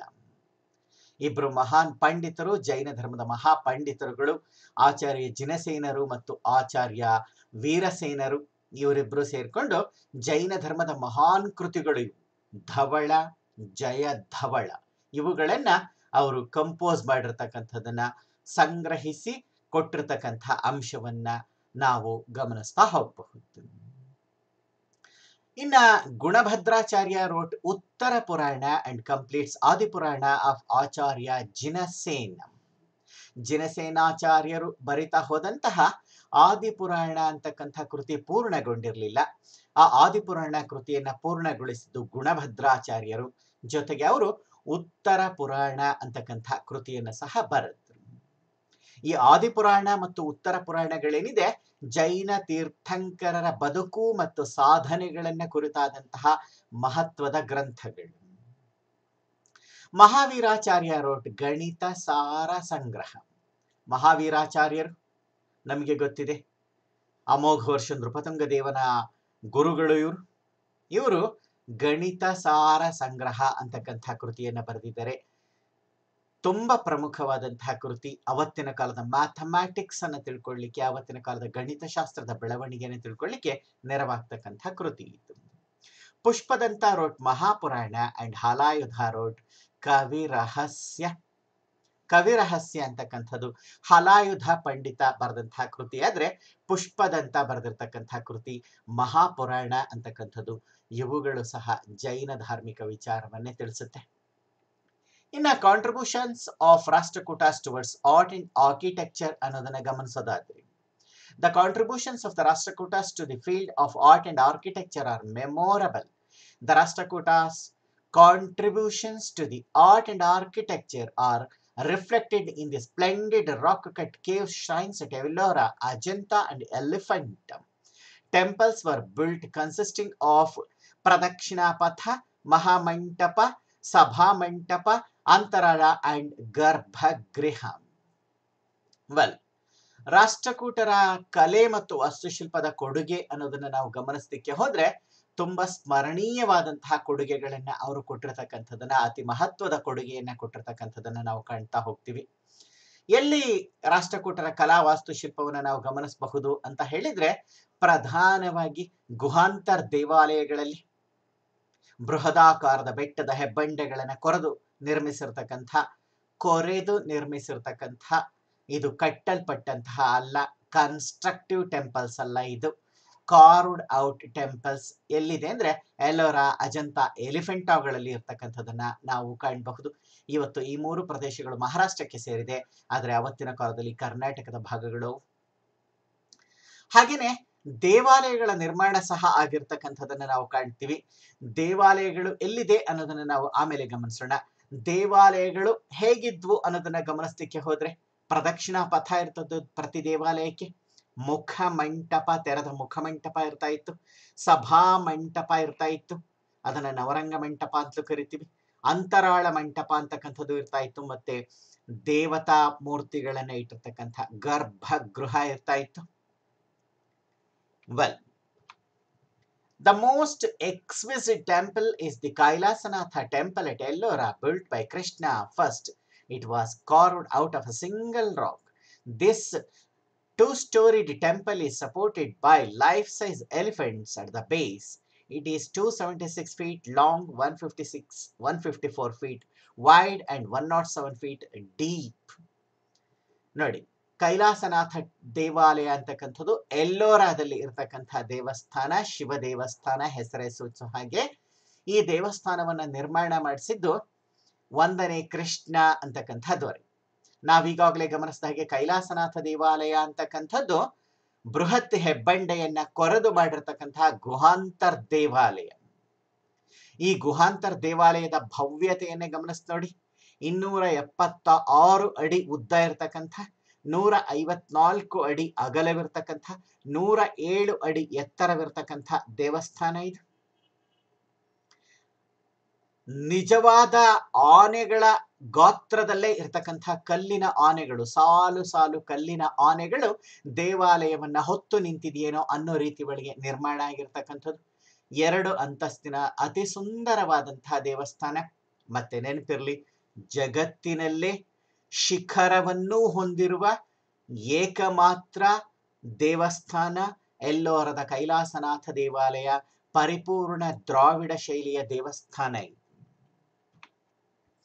On the walls of the temples are the figures of Ravana lifting Mount Kailasa, Nandi, Vishnu, Bhairava, Lakshmi, Shiva and Parvati, Ardhanarishwara, Mahishasuramardhini, Nataraja Shiva, Ganesha and other sculptures. ನಾವು ಗಮನಿಸಬಹುದು, ಗೋಡೆಯ ಮೇಲೆ, ದೇವಾಲಯದ ಭಿತ್ತಿಯ ಮೇಲೆ, ಹೊರ ಭಿತ್ತಿಯ ಮೇಲೆ ಸಾಲು ಸಾಲು ಸುಂದರವಾದಂತಹ ಶಿಲ್ಪಗಳ ರಾಶಿಯನ್ನೇ ನಿರ್ಮಾಣ ಮಾಡಿರ್ತಕ್ಕಂಥದ್ದನ್ನ ಕಾಣಬಹುದು. ಅತಿ ಪ್ರಮುಖವಾಗಿ ಗಮನ ಸೆಳೀತಕ್ಕಂಥದ್ದು ರಾವಣ ಕೈಲಾಸವನ್ನ ಎತ್ತುತ್ತಾ ಇರತಕ್ಕಂಥದ್ದು. ನಮ್ಗೆ ಗೊತ್ತಿದೆ, ರಾವಣ ಶಿವನ ಆತ್ಮಲಿಂಗವನ್ನ ತರಲಿಕ್ಕೆ ಹೋಗ್ತಾನೆ, ಆದ್ರೆ ಅದು ಸಾಧ್ಯವಾಗ್ತಲೇ ಹೋಗುತ್ತೆ ಗಣೇಶನಿಂದಾಗಿ. ಸಿಟ್ಟುಗೊಂಡ ರಾವಣ ಆತ್ಮಲಿಂಗ ಯಾಕೆ, ಇಡೀ ಕೈಲಾಸವನ್ನೇ ತನ್ನ ಲಂಕೆಗೆ ತಗೊಂಡು ಹೋಗ್ತೀನಿ ಅಂತ ಹೇಳಿ ಅದಕ್ಕೆ ಶಿವನಲ್ಲಿಗೆ ಬಂದು ಬೇಡ್ಕೊಂಡು ಶಿವಪಾರ್ವತಿಯರಿಂದ ಒಡಗೂಡಿದಂತಹ ಇಡೀ ಕೈಲಾಸವನ್ನೇ ಹೊತ್ಕೊಂಡು ಹೋಗ್ತಕ್ಕಂತಹ ಪ್ರಯತ್ನವನ್ನ ಮಾಡ್ತಾನೆ. ಮಹಾನ್ ಶಕ್ತಿವಂತ, ಮಹಾನ್ ಗರ್ವಿಷ್ಠ ರಾವಣ. ಆದ್ರೆ ಆ ಕೈಲಾಸವನ್ನ ಎತ್ತುವ ಸನ್ನಿವೇಶದಲ್ಲಿ ಶಿವ ತನ್ನ ಕಾಲಿನ ಹೆಬ್ಬೆರಳಿನಿಂದ ನೆಲದ ಕಡೆಗೆ ಒತ್ತುತ್ತಾನೆ. ರಾವಣ ಆ ಒಂದು ಕೈಲಾಸ ಪರ್ವತದ ಅಡಿಭಾಗದಲ್ಲಿ ಸಿಕ್ಕಾಕೊಂಡು ಅದನ್ನ ಬಿಡಿಸ್ಕೊಳ್ಳಿಕ್ಕಾಗ್ದಲೇ ಒದ್ದಾಡ್ತಾನೆ. ಮಹಾನ್ ಶಕ್ತಿವಂತ ರಾವಣ. ಅತಿ ಸುಂದರವಾದ ಶಿಲ್ಪ ಇದು. ಹಾಗೇನೆ ನಂದಿಯ ಶಿಲ್ಪ, ವಿಷ್ಣುವಿನ ಶಿಲ್ಪ, ಭೈರವ ಶಿವನ ಇನ್ನೊಂದು ರೂಪ, ಲಕ್ಷ್ಮಿ, ಶಿವಪಾರ್ವತಿ, ಅರ್ಧನಾರೀಶ್ವರ ಶಿವ, ಮಹಿಷಾಸುರ ಮರ್ಧಿನಿ ಪಾರ್ವತಿ, ನಟರಾಜ ಶಿವ ನೃತ್ಯದಲ್ಲಿ ಇರ್ತಕ್ಕಂಥದ್ದು, ಗಣೇಶ, ಕಾರ್ತಿಕೇಯ, ಹೀಗೆ ಸಾಲು ಸಾಲು ಸುಂದರ ಶಿಲ್ಪಗಳನ್ನ ನಾವು ಈ ದೇವಾಲಯದ ಭಿತ್ತಿನಲ್ಲಿ ಕಾಣ್ತಾ ಹೋಗಬಹುದು. ಇದು ಕೈಲಾಸನಾಥ ದೇವಾಲಯದ ಒಂದು ಏರಿಯಲ್ ವ್ಯೂ ಆಗಿರ್ತಕ್ಕಂಥದನ್ನ ನಾವು ಗಮನಿಸ್ತಾ ಹೋಗ್ತೀವಿ. ನೋಡಿ, ದೇವಸ್ಥಾನದ ಶಿಖರ ಭಾಗ ಇದು. ಶಿಖರ ದ್ರಾವಿಡ ಮಾದರಿಯ ಮೇಲೆ ಹೋಗ್ತಾ ಹೋಗ್ತಾ ಚಿಕ್ಕದಾಗ್ತಕ್ಕಂಥ ರೀತಿಯ ಶಿಖರ. ಸ್ತೂಪಿಕ ಇದು, ಬೃಹದ್ ಸ್ತೂಪಿಕ. ಆ ಸ್ತೂಪಿಕದ ಮೇಲ್ಭಾಗದಲ್ಲಿ ಕಳಶ ಇರ್ತಕ್ಕಂಥದ್ದು. ಎಲ್ಲವೂ ಕಲ್ಲಿನ ಕೆತ್ತನೆ. ಒಂದೇ ಬೃಹದ್ ಹೆಬ್ಬಂಡೆಯನ್ನ, ಬೆಟ್ಟದ ಬೃಹದಾಕಾರದ ಭಾಗವನ್ನ ಕೆತ್ತಿ ಕೆತ್ತಿ ಕೆತ್ತಿ ಮಾಡಿರ್ತಕ್ಕಂಥದ್ದು. ಯಾವುದೊಂದು ಭಾಗವು ಹೊರಗಿನಿಂದ ತಂದು ಜೋಡಿಸಿರೋದಲ್ಲ. ಇಡೀ ಬೃಹದಾಕಾರದ ಬೆಟ್ಟದ ಭಾಗವನ್ನೇ ಶಿಲ್ಪಿಗಳು ಬಹಳ ಪರಿಶ್ರಮ ಪಟ್ಟು ಕೊರೆದು ಕೆತ್ತಿ ಮಾಡಿರ್ತಕ್ಕಂಥದ್ದು. ದೇವಾಲಯದ ಮೇಲ್ಛಾವಣಿಯ ಭಾಗವನ್ನ ಇಲ್ಲಿ ನೋಡ್ತಾ ಇದ್ದೀವಿ. ನೋಡಿ, ಇಲ್ಲಿ 4 ಸಿಂಹಗಳು 4 ದಿಕ್ಕಿನ ಕಡೆಗೆ ತಿರುಗಿ ನೋಡ್ತಾ ಇರ್ತಕ್ಕಂಥ ರೀತಿಯ ಅದ್ಭುತವಾದಂತಹ ಶಿಲ್ಪ ಕೆತ್ತಿರ್ತಕ್ಕಂಥದನ್ನ ಕಾಣ್ತೀವಿ ದೇವಾಲಯದ ಮೇಲ್ಛಾವಣಿಯ ಭಾಗದಲ್ಲಿ.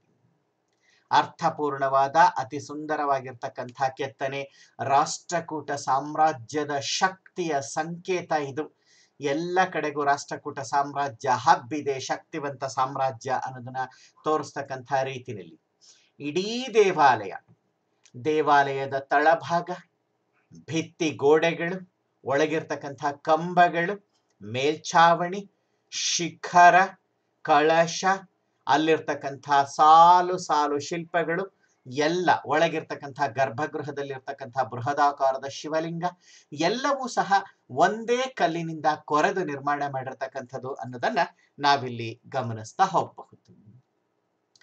ನಾ ಹೇಳ್ದ ಹಾಗೆ ಇದು 2 ಅಂತಸ್ತಿನ ಕೈಲಾಸನಾಥ ದೇವಾಲಯದ ಒಂದು ದೃಶ್ಯ. 2 ಅಂತಸ್ತುಗಳ ದೇವಾಲಯ, ಬೃಹದ್ ಕಂಬಗಳು, ಮೇಲೆ ಹೋಗ್ಲಿಕ್ಕೆ ಮೆಟ್ಟಿಲುಗಳ ಸಾಲು ಸಹ ಇದೆ.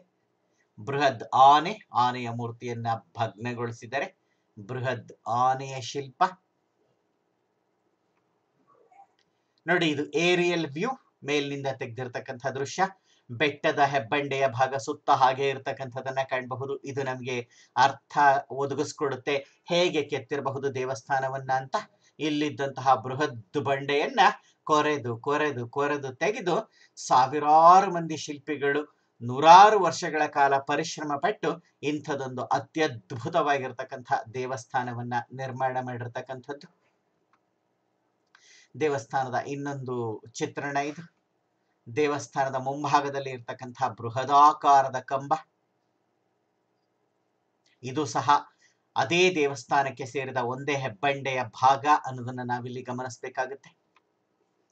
ನೋಡಿ, ಹೇಳಿದೆ ದೇವಸ್ಥಾನವನ್ನ ಆನೆಗಳು ಹೊತ್ತು ನಿಂತ ರೀತಿಯಲ್ಲಿ ಇವೆ, ಲೈಫ್ ಸೈಜ್ ಎಲಿಫೆಂಟ್ಸ್ ಅಂತಕ್ಕಂಥದನ್ನ ಹೇಳಿದೆ.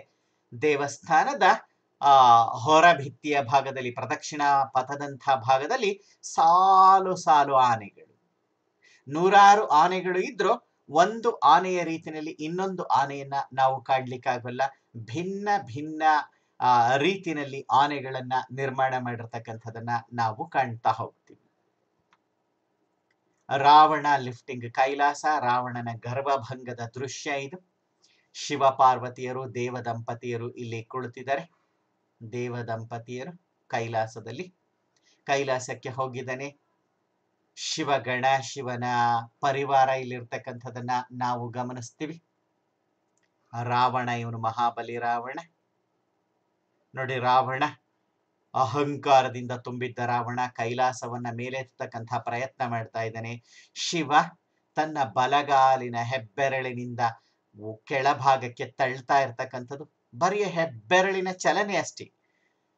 ಆ ಒಂದು ಚಲನೆಯಲ್ಲಿ ಮೂಡಿದ ಶಕ್ತಿಯಿಂದ ರಾವಣನ ಇಡೀ ಶಕ್ತಿ ಕುಂಠಿತವಾಗಿ ಹೋಗುತ್ತೆ. ರಾವಣನ ಗರ್ವಭಂಗವಾಗುತ್ತೆ. ಅತ್ಯಂತ ಸುಂದರವಾದಂತಹ ಚಿತ್ರಣ ಇದು. Elephanta Island has a big hall, 130 feet long and 129 feet wide. It has 3 entrances leading to the hall. At the end of this hall is the Garbhagriha with the linga. Opposite to the central hall, at the back, is the gigantic image of Trimurti, which is 25 feet high. Dwarapalaka, Ardhanarishwara, Shiva Parvati and other bas-reliefs have been beautifully carved. ನಾವೀಗ ಮಾತನಾಡ್ತಾ ಇರ್ತಕ್ಕಂಥದ್ದು ಎಲಿಫೆಂಟಾ ಅಂತಕ್ಕಂಥ ದ್ವೀಪದ ಬಗ್ಗೆ.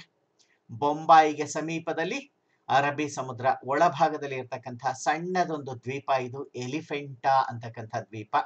ಈ ಎಲಿಫೆಂಟಾ ದ್ವೀಪದಲ್ಲಿ ಪ್ರಕೃತಿ ಸಹಜವಾಗಿ ಇದ್ದಂತಹ ಬೆಟ್ಟದ ಭಾಗವನ್ನ ಬಳಸ್ಕೊಂಡು ಅಲ್ಲಿ ಸಹ ಗುಹಾಂತರ ದೇವಾಲಯವನ್ನ ನಿರ್ಮಾಣ ಮಾಡಿರ್ತಕ್ಕಂಥದನ್ನ ನಾವು ಕಾಣ್ತಾ ಹೋಗ್ತೀವಿ. ಈ ಎಲಿಫೆಂಟಾ ದ್ವೀಪದಲ್ಲಿ ಇರ್ತಕ್ಕಂಥ ಒಂದು ಗುಹಾಂತರ ದೇವಾಲಯ ಏನಿದೆ, ಮಹೇಶ ಮಂದಿರ ಅಂತ ಹೇಳಿ ಕರಿತೀವಿ, ಸದಾಶಿವ ದೇವಾಲಯ ಅಂತ ಹೇಳಿ ಸಹ ಕರಿತಾ ಹೋಗ್ತೀವಿ. 130 ಅಡಿಗಳಷ್ಟು ಉದ್ದವಾಗಿರ್ತಕ್ಕಂಥ, 129 ಅಡಿಗಳಷ್ಟು ಅಗಲವಾಗಿರ್ತಕ್ಕಂಥ ದೇವಸ್ಥಾನ ಇದು. ಈ ಒಂದು ಎಲಿಫೆಂಟಾದ ಮಹೇಶ ಮೂರ್ತಿ ಇರ್ತಕ್ಕಂಥ ದೇವಾಲಯಕ್ಕೆ ಈ ಒಂದು ಗುಹಾಂತರ ದೇವಾಲಯಕ್ಕೆ 3 ಪ್ರವೇಶ ದ್ವಾರಗಳಿವೆ. ಮಧ್ಯದ ಪ್ರವೇಶ ದ್ವಾರದ ಮೂಲಕ ನಾವು ಹೋದಾಗ ಎದುರಿಗೆ ಗರ್ಭಗೃಹದ ಭಾಗದಲ್ಲಿ ಶಿವಲಿಂಗ ಇರ್ತಕ್ಕಂಥದನ್ನ ನಾವು ಕಾಣ್ತೀವಿ. ಹಾಗೇನೆ ಅಲ್ಲೇನೆ 25 ಅಡಿಗಳಷ್ಟು ಎತ್ತರ ಇರ್ತಕ್ಕಂಥ ಅತಿ ಸುಂದರ ಮಹೇಶ ಮೂರ್ತಿ ಇರ್ತಕ್ಕಂಥದನ್ನ ಕಾಣ್ತೀವಿ. ಜೈಜಾಂಟಿಕ್ ಸ್ಕಲ್ಪ್ಚರ್ ಅದು ಮಹೇಶ ಮೂರ್ತಿ ಅಂತಕ್ಕಂಥದ್ದು. ಹಾಗೇನೆ ಬೃಹದಾಕಾರದ ದ್ವಾರಪಾಲಕ ಮೂರ್ತಿಗಳನ್ನ, ಅರ್ಧನಾರೀಶ್ವರನನ್ನ, ಶಿವಪಾರ್ವತಿಯರನ್ನ, ಇತರ ದೇವಾನುದೇವತೆಗಳ ಶಿಲ್ಪಗಳನ್ನ, ಬ್ಯಾಸ್ ರಿಲೀಫ್, ಅದು ಪೂರ್ಣ ಪ್ರಮಾಣದ ಶಿಲ್ಪಗಳೆಲ್ಲ ಬ್ಯಾಸ್ ರಿಲೀಫ್ ಅಂದ್ರೆ ಗೋಡೆ ಅಥವಾ ಕಂಬಗಳಿಗೆ ಹೊಂದ್ಕೊಂಡ ಹಾಗೆ ಇರತಕ್ಕಂಥ ಅರ್ಧ ಶಿಲ್ಪಗಳು ಅಂತ ಹೇಳಿ ನಾವು ಗುರುತಿಸ್ತೀವಿ. ವೆಲ್, ಇದು ಎಲಿಫೆಂಟಾ ದ್ವೀಪದಲ್ಲಿ ಇರ್ತಕ್ಕಂಥ ಪ್ರಮುಖವಾಗಿರ್ತಕ್ಕಂಥ ಗುಹಾ ದೇವಾಲಯ. ನೋಡಿ, ಬೆಟ್ಟದ ಭಾಗಗಳು ಹಾಗೆ ಕಾಣುತ್ತೆ ನಮ್ಗೆ. ಬೆಟ್ಟದ ಭಾಗವನ್ನು ಹೇಗೆ ಕೆತ್ತಿರಬಹುದು ಅಂತಕ್ಕಂಥ ಕಲ್ಪನೆ ಬರುತ್ತೆ. ಮುಂದಿದ್ದ ಭಾಗವನ್ನೆಲ್ಲ ಕೆತ್ತಿದರೆ ಹಿಂಭಾಗವನ್ನ ಉಳಿಸ್ಕೊಂಡು ದೇವಾಲಯವನ್ನ ಮಾಡಿರ್ತಕ್ಕಂಥದ್ದು. ನೋಡಿ, ಮೇಲೆ ಹತ್ಲಿಕ್ಕೆ ಮೆಟ್ಟಿಲುಗಳ ಸಾಲು, ಮೆಟ್ಟಿಲು ಸಾಲು, ಬೃಹದಾಕಾರದ ಕಂಬಗಳು, ತಳಭಾಗದಲ್ಲಿ ಚೌಕಾಕೃತಿಯ ಭಾಗ ಇರತಕ್ಕಂಥ ಬೃಹದ್ ಕಂಬ. ಈ ಕಂಬ, ದೇವಸ್ಥಾನ, ನೆಲಭಾಗ, ಮೇಲ್ಛಾವಣಿ ಎಲ್ಲವೂ ಒಂದೇ ಕಲ್ಲಿನ ಭಾಗ. ಗುಹಾಂತರ್ ದೇವಾಲಯ ಇದೇ ನಾನು ಹೇಳ್ತಾ ಇದ್ದಂಥ ಮಹೇಶ ಮೂರ್ತಿ. 3 ಮುಖಗಳನ್ನ ಹೊಂದಿರತಕ್ಕಂಥ ಮೂರ್ತಿ, ತ್ರಿಮೂರ್ತಿ ಅಂತ ಹೇಳಿ ಸಹ ಅದಕ್ಕೆ ಕರಿತೀವಿ. ಒಂದು ಭಾಗ ಬ್ರಹ್ಮನನ್ನ ಸೂಚಿಸುತ್ತೆ, ಒಂದು ಮುಖ ವಿಷ್ಣುವನ್ನ ಸೂಚಿಸುತ್ತೆ. ನೋಡಿ, ಬ್ರಹ್ಮನನ್ನ, ವಿಷ್ಣುವನ್ನ, ಶಿವನನ್ನ ಸೂಚಿಸ್ತಕ್ಕಂಥದ್ದು. ಬ್ರಹ್ಮ ಚಿಂತೆ ಮತ್ತು ಧ್ಯಾನದಲ್ಲಿ ತೊಡಗಿದ್ದಾನೆ, ಯಾಕಂದ್ರೆ ಸೃಷ್ಟಿ ಕಾರ್ಯ ಅವನದ್ದು. ವಿಷ್ಣು ಮಂದಸ್ಮಿತ ವದನನಾಗಿ, ಅರ್ಧ ನಿಮೇಲಿತ ನೇತ್ರನಾಗಿ ಇರ್ತಕ್ಕಂಥದ್ದು. ತೆಳು ನಗು ಮುಖದಲ್ಲಿ ಇರ್ತಕ್ಕಂಥದ್ದು, ಶಾಂತ ಭಾವ ಇರ್ತಕ್ಕಂಥದ್ದನ್ನ ಕಾಣ್ತೀವಿ. ಪ್ರೊಟೆಕ್ಟರ್, ಎಲ್ಲವನ್ನ ಸಂರಕ್ಷಣೆ ಮಾಡ್ತಕ್ಕಂಥವನು ವಿಷ್ಣು. ಇನ್ನು ಶಿವ ಸಂಹಾರಕ, ವಿನಾಶಕ. ನಮ್ಗೆ ಗೊತ್ತಿದೆ ಡೆಸ್ಟ್ರಾಯರ್, ಅವನ ಪ್ರಮುಖ ಕಾರ್ಯನೇ ಅದು. ಶಿವನ ವಿಶಿಷ್ಟತೆಯನ್ನು ನಾವಿಲ್ಲಿ ಗಮನಿಸಬಹುದು. ಶಿವನ ಮುಖದ ಕೆತ್ತನೆಯ ವಿಶಿಷ್ಟತೆಯನ್ನ, ಮುಖದಲ್ಲಿ ಸಿಟ್ಟಿನ ಭಾವ ಇರ್ತಕ್ಕಂಥದನ್ನ ಕಾಣ್ತೀವಿ. ಕಣ್ಣುಗಳು ಸಹ ಸಿಟ್ಟನ್ನ ಬಿಂಬಿಸ್ತಕ್ಕಂಥ ರೀತಿಯಲ್ಲಿ, ಒಳಗೆ ಎಳೆಯಲ್ಪಟ್ಟಂತಹ ರೀತಿಯ ಮೂಗು. ವಿಶೇಷತೆ ಅಂದ್ರೆ ಶಿವನಿಗೆ ದೊಡ್ಡದಾಗಿ ಮೀಸೆ ಇರ್ತಕ್ಕಂಥ ರೀತಿಯಲ್ಲಿ ಕೆತ್ತನೆ ಮಾಡಿರ್ತಕ್ಕಂಥದನ್ನ ಕಾಣ್ತೀವಿ. ನೋಡಿ, ಒಂದೇ ಮೂರ್ತಿ, ಮೂಲದಲ್ಲಿ ಒಂದೇ ಮೂರ್ತಿ, ಶಿರಭಾಗದಲ್ಲಿ 3 ಶಿರಗಳನ್ನ ಬ್ರಹ್ಮ ವಿಷ್ಣು ಮಹೇಶ್ವರರನ್ನ ಪ್ರತಿಬಿಂಬಿಸ್ತಕ್ಕಂಥ ರೀತಿಯಲ್ಲಿ ಕೆತ್ತಿರ್ತಕ್ಕಂಥ ಅತ್ಯಂತ ಸೊಗಸಾಗಿರ್ತಕ್ಕಂಥ ತ್ರಿಮೂರ್ತಿ ವಿಗ್ರಹ ಎಲಿಫೆಂಟಾದಲ್ಲಿ ಇರ್ತಕ್ಕಂಥದ್ದು ರಾಷ್ಟ್ರಕೂಟ ಶಿಲ್ಪಿಗಳ ಕೊಡುಗೆ ಇದು ಅಂತಕ್ಕಂಥದನ್ನ ಗಮನಿಸಬಹುದು. ಇನ್ನ Navalinga temple at Kannur, Parameshwara temple at Konnur, Navalinga temple at Kukkanur, Parameshwara temple at Konnur, Mallikarjuna temple at Ron, Andhakeshwara temple at Hooli, Jaina basti at Pattadakal belongs to Rashtrakuta period. ಎಲ್ಲೆಲ್ಲಿ ದೇವಸ್ಥಾನಗಳು ಇವೆ ಅನ್ನೋದನ್ನ ಗಮನಿಸಲಿಕ್ಕೆ ಹೋದ್ರೆ, ಕುಕ್ಕನೂರು ಅಂತಕ್ಕಂಥ ಪ್ರದೇಶದಲ್ಲಿ ಇದೊಂದು ಬಹಳ ಪ್ರಸಿದ್ಧವಾದ ಸ್ಥಳ. ಇದು ಕುಕ್ಕನೂರು. ಅಲ್ಲಿ ನವಲಿಂಗ ದೇವಸ್ಥಾನ ಇದೆ, ಶಿವ ದೇವಸ್ಥಾನ. ಹಾಗೆ ಕೊಣ್ಣೂರಿನಲ್ಲಿ ಪರಮೇಶ್ವರ ದೇವಸ್ಥಾನ ಇರ್ತಕ್ಕಂಥದನ್ನ ನಾವು ಗಮನಿಸ್ತೀವಿ. ರೋಣ ಪ್ರದೇಶದಲ್ಲಿ, ಗದಗಿನ ಸಮೀಪ ರೋಣದಲ್ಲಿ ಮಲ್ಲಿಕಾರ್ಜುನ ದೇವಸ್ಥಾನ ಅಂತಕ್ಕಂಥದ್ದಿದೆ. ಹಾಗೇನೆ ಹೂಲಿ ಅಂತಕ್ಕಂಥ ಪ್ರದೇಶದಲ್ಲಿ ಅಂಧಕೇಶ್ವರ ದೇವಸ್ಥಾನ ಇರ್ತಕ್ಕಂಥದನ್ನ ಕಾಣ್ತೀವಿ. ನಾವು ಗಮನಿಸಬಹುದು, ಬಹುತೇಕ ದೇವಸ್ಥಾನಗಳು ಶೈವ ದೇವಸ್ಥಾನಗಳು. Jaina basti at Pattadakal belongs to Rashtrakuta period. ಪಟ್ಟದಕಲ್ಲಿನಲ್ಲಿ ಒಂದು ದೇವಸ್ಥಾನ ಇದೆ, ಅದನ್ನ ಜೈನ ನಾರಾಯಣ ದೇವಸ್ಥಾನ ಅಂತ ಹೇಳಿ ಕರೀತಾರೆ. ಈ ಜೈನ ನಾರಾಯಣ ದೇವಸ್ಥಾನ ಅಂತಕ್ಕಂಥದ್ದು ರಾಷ್ಟ್ರಕೂಟರ ಕಾಲದ್ದು, ಅಮೋಘ ವರ್ಷ ನೃಪತುಂಗನ ಕಾಲದ್ದು ಅನ್ನೋದನ್ನ ನಾವು ಗಮನಿಸ್ತಾ ಹೋಗಬಹುದು. ಇನ್ನು ಸ್ಕಲ್ಪ್ಚರ್, ಶಿಲ್ಪಕಲೆಯನ್ನು ಕುರಿತು ನೋಡೋದಾದ್ರೆ, ಎಲ್ಲಿದೆ ಶಿಲ್ಪಕಲೆ ಅಂದ್ರೆ ದೇವಾಲಯಗಳ ಮೇಲೆ, ದೇವಾಲಯದ ಭಿತ್ತಿನಲ್ಲಿ, ದೇವಾಲಯದ ಒರಳಾವರಣದಲ್ಲಿ, ಕಂಬಗಳ ಮೇಲೆ, ಗರ್ಭಗೃಹದಲ್ಲಿ ಇರ್ತಕ್ಕಂಥ ಶಿಲ್ಪಗಳು, ಮೂರ್ತಿಗಳ ಕೆತ್ತನೆ. ದೇವಾಲಯಗಳು ಮತ್ತೆ ಗುಹಾಂತರ ದೇವಾಲಯ ಎರಡನ್ನೂ ಗಮನಿಸಿ ಹೇಳ್ತಾ ಇರ್ತಕ್ಕಂಥ ಮಾತು. Ravana ಗರ್ವಭಂಗ, Mahishamardini, Andhakasura Samhara, Nataraja Shiva, Girija Kalyana, Ganesha, Durga, Ardhanarishvara, Shiva and Parvati playing the dice, Dashavatara, Nandi and other sculptures were carved in a magnificent manner. ಈ ರಾಷ್ಟ್ರಕೂಟ ಕಾಲದ ಶಿಲ್ಪಿಗಳು ಬಹಳ ಸೊಗಸಾಗಿ, ಅದ್ಭುತವಾಗಿ, ಜೀವಂತಿಕೆಯಿಂದ ಕೂಡಿರ್ತಕ್ಕಂಥ ರೀತಿಯಲ್ಲಿ ನೂರಾರು, ಸಾವಿರಾರು ಶಿಲ್ಪಗಳನ್ನ, ದೇವಾನುದೇವತೆಗಳ ಶಿಲ್ಪಗಳು, ಮನುಷ್ಯರ ಶಿಲ್ಪಗಳು, ಪ್ರಾಣಿಗಳ ಶಿಲ್ಪಗಳು, ಲತಾ ವಲ್ಲರಿಗಳು, ಇವುಗಳನ್ನ ಸಹ ಕೆತ್ತಿರ್ತಕ್ಕಂಥ ಅಂಶವನ್ನ ನಾವು ಗಮನಿಸಬಹುದು. ಪ್ರಮುಖವಾಗಿ ರಾವಣ ಗರ್ವಭಂಗದ ಶಿಲ್ಪ, ಮಹಿಷಮರ್ಧಿನಿ, ಅಂಧಕಾಸುರ ಸಂಹಾರ, ನಟರಾಜ ಶಿವ, ಗಿರಿಜಾ ಕಲ್ಯಾಣ, ಗಣೇಶ, ಕಾರ್ತಿಕೇಯ, ದುರ್ಗಾ, ಸರಸ್ವತಿ, ಅಂಧಕಾಸುರ ವಧೆ ಮಾಡಿರ್ತಕ್ಕಂಥ ಅಂಶ, ಹಾಗೇನೆ ಅರ್ಧನಾರೀಶ್ವರನ ಶಿಲ್ಪ, ಶಿವಪಾರ್ವತಿಯರು ಪಗಡೆ ಆಡಿರ್ತಕ್ಕಂಥದ್ದು, ಗಿರಿಜಾ ಕಲ್ಯಾಣ ಆಗ್ತಾ ಇರತಕ್ಕಂಥದ್ದು, ದಶಾವತಾರ, ವಿಷ್ಣುವಿನ 10 ಅವತಾರಗಳ ಶಿಲ್ಪಗಳು, ನಂದಿಯ ಶಿಲ್ಪ, ಆನೆಗಳ ಶಿಲ್ಪ, ಬಹಳ ಸೊಗಸಾದಂತಹ ರೀತಿಯಲ್ಲಿ ಶಿಲ್ಪಕಲೆಯನ್ನ ಕೆತ್ತಿರ್ತಕ್ಕಂಥದನ್ನ ನಾವು ಗಮನಿಸ್ತಾ ಹೋಗಬಹುದು. ಸಾವಿರಾರು ಮಂದಿ ಶಿಲ್ಪಿಗಳು ಈ ಕಾಲದಲ್ಲಿ ಜೀವಂತ ಇದ್ದದ್ದನ್ನ, ಬದುಕಿದ್ದನ್ನ ಕಾಣ್ತೀವಿ ಮತ್ತು ಕಲೆಗಾಗಿಯೇ ತಮ್ಮ ಬದುಕನ್ನ ಮುಡುಪಿಟ್ಟಿದ್ದನ್ನ ಕಾಣ್ತೀವಿ. ಬೃಹತ್ ಎಲ್ಲೋರದ ದೇವಸ್ಥಾನ ಒಂದನ್ನ ಗಮನಿಸಿದ್ರೆ ಸಾಕು, ಎಷ್ಟು ಬೃಹತ್ ಪ್ರಮಾಣದ ಕಾರ್ಯ ಅಲ್ಲಿ ನಡೆದಿದೆ, ಶಿಲ್ಪಿಗಳು ಎಷ್ಟು ಶ್ರಮಪಟ್ಟು ಕೆಲಸವನ್ನ ಮಾಡಿದ್ದಾರೆ ಅಂತಕ್ಕಂಥ ಅಂಶ ಗಮನಕ್ಕೆ ಬರುತ್ತೆ. ಟನ್ಗಟ್ಟಲೆ ಕೆತ್ತಿ ಕೊರೆದು ಬಿಸಾಕಿದ ಕಲ್ಲನ್ನ ಹೊರಸಾಗಿಸ್ತಕ್ಕಂಥದ್ದೇ ಮಹಾನ್ ಸಾಹಸದ ಕೆಲಸ. ಅಂಥದ್ರಲ್ಲಿ ಆ ಕಲ್ಲನ್ನ ಕೊರೆದು ಕೆತ್ತಿ ಎಲ್ಲಿಯೂ ಕಾಣದ ಹಾಗೆ ಅದನ್ನ ದೂರ ಸಾಗಿಸಿದರೆ.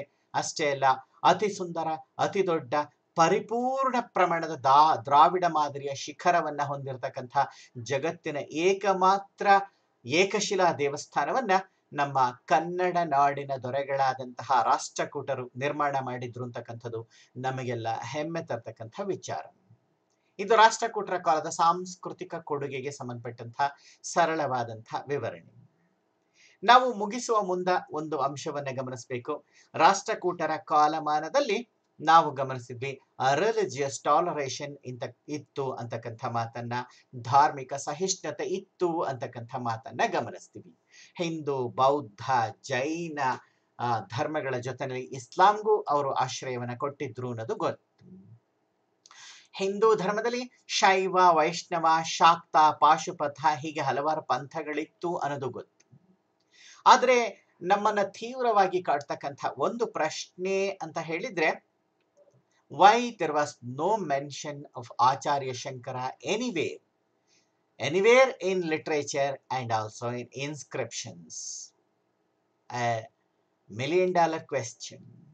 ಯಾಕೆ ಅದ್ವೈತ ಪ್ರತಿಪಾದಕರಾದ ಆಚಾರ್ಯ ಶಂಕರರ ಬಗ್ಗೆ ಎಲ್ಲಿಯೂ ನಮಗೆ ಮಾಹಿತಿ ಸಿಗೋದಿಲ್ಲ? ಯಾಕಂದ್ರೆ ಆಚಾರ್ಯ ಶಂಕರರು ಬದುಕಿದ್ದು ಇದೇ ರಾಷ್ಟ್ರಕೂಟರ ಕಾಲಾವಧಿನಲ್ಲಿ, ಅದ್ವೈತ ಸಿದ್ಧಾಂತವನ್ನ ಪ್ರತಿಪಾದನೆ ಮಾಡಿದ್ದು ಇದೇ ರಾಷ್ಟ್ರಕೂಟರ ಕಾಲಾವಧಿನಲ್ಲಿ, ಶೃಂಗೇರಿನಲ್ಲಿ ಶಾರದಾ ಪೀಠವನ್ನ ಸ್ಥಾಪನೆ ಮಾಡಿದ್ದು ರಾಷ್ಟ್ರಕೂಟರ ಕಾಲಾವಧಿನಲ್ಲಿ, ಭಾರತ ಸಂಚಾರ ಮಾಡಿದ್ದು ರಾಷ್ಟ್ರಕೂಟರ ಕಾಲಾವಧಿನಲ್ಲಿ, ಅನೇಕ ಬೌದ್ಧ, ಜೈನ ಮೀಮಾಂಸಾಕಾರರುಗಳನ್ನ ಸೋಲಿಸಿ ಈ ಒಂದು ಅದ್ವೈತವನ್ನ ಎಲ್ಲ ಕಡೆ ವಿಜೃಂಭಿಸ ಹಾಗೆ ಮಾಡಿದ್ದು ರಾಷ್ಟ್ರಕೂಟರ ಕಾಲದಲ್ಲಿ.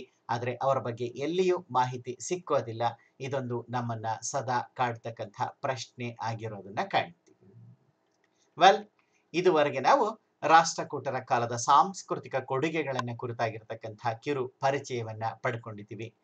ಮತ್ತೊಮ್ಮೆ ನಮ್ಮ ಇನ್ನೊಂದು ಗಂಭೀರವಾದಂತಹ ವಿಚಾರದ ಜೊತೆಯಲ್ಲಿ ನಿಮ್ಮನ್ನ ಕಾಣ್ತೀನಿ. ಅಲ್ಲಿಯವರೆಗೂ ಶುಭ ವಿದಾಯ.